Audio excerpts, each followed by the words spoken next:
O Jornal da Record conta agora uma história pouco conhecida do golpe militar. A de um dos maiores empresários brasileiros que perdeu tudo porque foi contra a ditadura.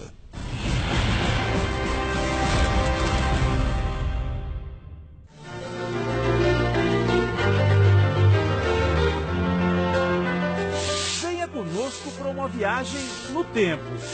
Tempo em que este grão fazia fortunas. Fonte de poder quando o Brasil ainda tinha um pé no campo. Os barões do café controlavam imensas extensões de terra. Geravam riqueza exportando o chamado ouro negro para terras distantes. Acumulavam dólares. Alguns esbanjavam construindo casarões, mas outros sonhavam mais alto. Mário Wallace Simonsen estava entre eles. Um capitalista avançado, completamente diferente do ambiente empresarial do Brasil da década de 60. Queria vender o café brasileiro já torrado e moído nos grandes mercados do mundo, quem sabe até na União Soviética e na China comunista. O golpe de 64 foi dado com o apoio de grandes empresários do Brasil e dos Estados Unidos. Eles financiaram a propaganda contra o presidente João Goulart e mais tarde alguns até pagaram pela tortura. Mas nem todos os empresários aceitaram isso. Dentre os que defenderam a Constituição estava Mário Wallace Simonsen. Ele não aceita que seja uma revolução, é golpe. Com o dinheiro do café, Mário voou mais alto. Houve um tempo, faz meio século, que andar de avião no Brasil era coisa só de gente rica. Mário Wallace Simonsen inventou uma empresa que era a imagem do luxo, a Paner do Brasil. Ele tinha um monopólio das linhas para a Europa. Esse gigante aqui, o Constellation, voava até para Beirute, no Líbano. Naquele tempo se dizia que todo o país queria alcançar o mundo nas asas da Paner. Na verdade, Simonsen criou a Paner para levar passageiros, além do café brasileiro, até o velho continente. A maior das maravilhas foi voando sobre o mundo nas asas da Paner. Boa noite.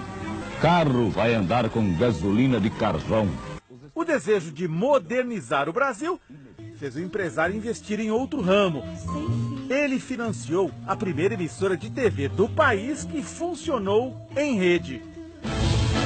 Artistas famosos fizeram carreira lá. Depois que os militares assumiram o poder, o império de Mário Wallace Simonsen, de repente, veio abaixo. Agosto de 1963. Estou certo de estar contribuindo para a maior aproximação dos nossos povos, que podem e devem ser bons amigos. Tudo começou quando o vice-presidente João Goulart estava na China comunista. E Jânio Quadros renunciou à presidência. O empresário ajudou Jango a voltar ao Brasil para assumir o poder.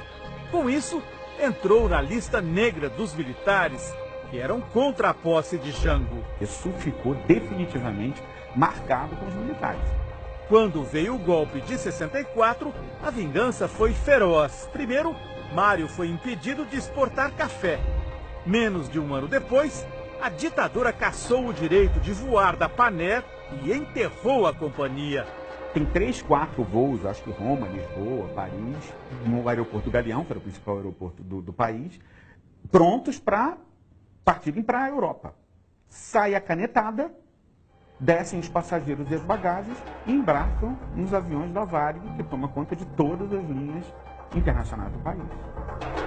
Do Império só sobrou um banco, que Mário passou para o nome do irmão. Isso permitiu que a Excelsior continuasse no ar, com a ousadia de chamar de golpe, em seu telejornal, o que os militares chamavam de revolução. Aos poucos, a emissora foi fazendo água. Em 1970, devendo rios de dinheiro, tentou um acordo com o então ditador Emílio Garrastazu Médici. Na Excelsior ele fechou por decreto, foi isso mesmo? É. Aí mandou e aí veio um funcionário do governo para tirar a válvula da Excelsior e tirar ela do ar. Mário Wallace Simonsen foi embora do Brasil logo depois do golpe. Morreu em Paris, aos 56 anos de idade, um mês depois do fechamento da Paner. A história do empresário que foi aniquilado pela ditadura foi contada na Comissão Nacional da Verdade. A filha dele testemunhou, emocionada. E meu pai sempre me dizia assim, que a verdade é como um sol, que por mais que as nuvens possam cobri-la, um dia ela vai aparecer. Ele me falou que eu tinha que amar o Brasil, porque os homens passam e o Brasil fica.